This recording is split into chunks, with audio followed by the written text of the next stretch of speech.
எல்லாருக்கும் வணக்கம். இன்றைக்கு நான் இன்னும் ஒரு வெஜிடேரியன் டிஷ் ஒன்று செய்வோம்ண்டு, ஒரு இலை கறி அப்படி அது செய்வோம்ண்டு. இது வந்து பார்த்திங்கன்னா வெந்தயக்கீரைன்னா மெத்தின்னு சொல்லுவாங்க. நீங்கள் கடையில் பார்த்தீங்கன்னா மெத்தின்னு இருக்கும். அதை வந்து நல்லா க்ளீன் பண்ணி, நிறைய மண் இருக்குது, நல்லா க்ளீன் பண்ணி 3-4 தரம் அப்படியும் 4-5 தரம் கழுவ வேணும். தண்ணியில் கழுவி எடுத்து நல்லா உப்பு கொஞ்சம் விட்டு நீங்கள் இன்னும் இருக்க கழுவி வடித்து எடுக்க வேணும். அப்போ நான் கழுவி வச்சுருக்கிறேன். இதுக்கு நான் ஒரு வரை மாதிரி செய்ய போகிறேன்.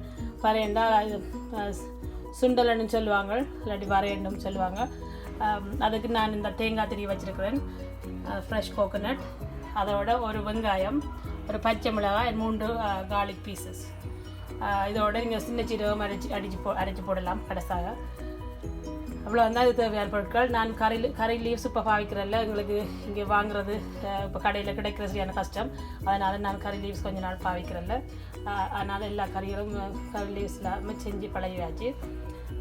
வாங்க பார்ப்போம் எப்படி இதை செய்யலாம்னு. முதல்ல நீங்கள் ஒரு பேன் எடுத்து அதை ஹீட் பண்ண விட்டுட்டு அதில் ஒரு டேபிள் ஸ்பூன் ஆயில் விட்டு அதில் மஸ்டர்ட் சீட்ஸ் கொஞ்சம் போடுங்க. நான் சொல்ல மறந்துட்டேன். மஸ்டர்ட் சீட் இப்போ பொரி பண்ணுற டைமில் நீங்கள் அது பிறகு வெங்காயத்தை போடலாம். வெங்காயம் ஒரு 2 minutes ஃப்ரை பண்ண பிறகு நீங்கள் சில்லியையும் garlicகையும் போடலாம். இந்த இருக்குது, இங்கே போட்டு விடுங்க. மிக்ஸ் பண்ணி விடுங்க.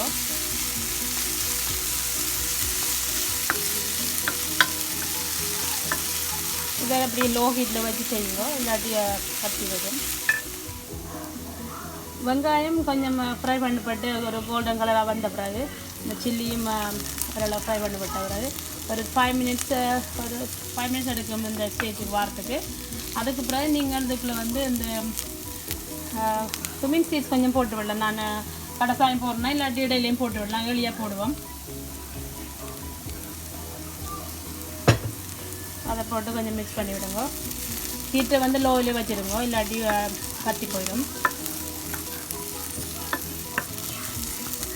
அதுக்கு பிறகு நீங்கள் அரிஞ்சு வச்சுருக்கிற அந்த மெத்தி அந்த வெந்தயக்கீரையை இதுக்குள்ளே போடலாம். இந்த அரிஞ்சு வச்சுருவேன், இது அதுக்குள்ளே போட்டு விடலாம்.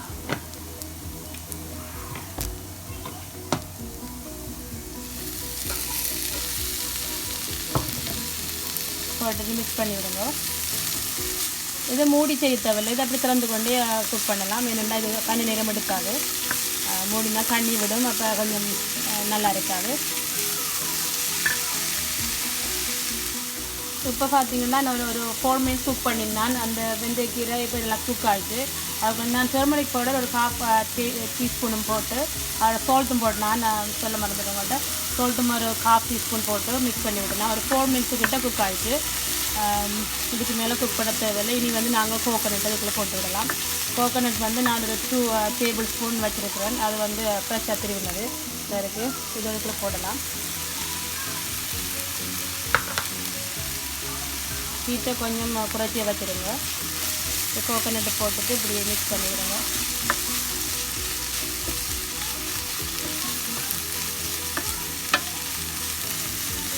சரியான ஹெல்த்தியான ஒரு டிஷ் உண்டு.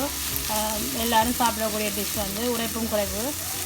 நான் கூடுதலாக உரைப்பு குறைவேண்டு. நாங்கள் உரைப்பு பெரிதாக சாப்பிடுவதில்லை, அதனால் உரைப்பு குறைத்து பழகியாச்சு.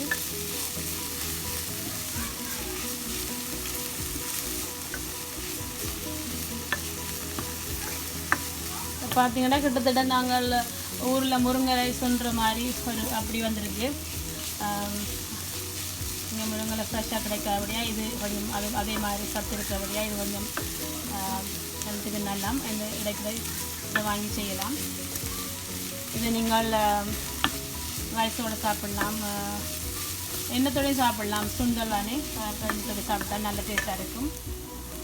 இப்போ பார்த்தீங்கன்னா நான் கோகோனட்டை போட்டு ஒரு 2 minutes குக் பண்ணினேன். இப்போ ஸ்டவ் ஓப்பன் பண்ணி விட்டுட்டேன். இனி நான் வந்து உங்களுக்கு பிளேட்டில் வச்சு காட்டுறேன்.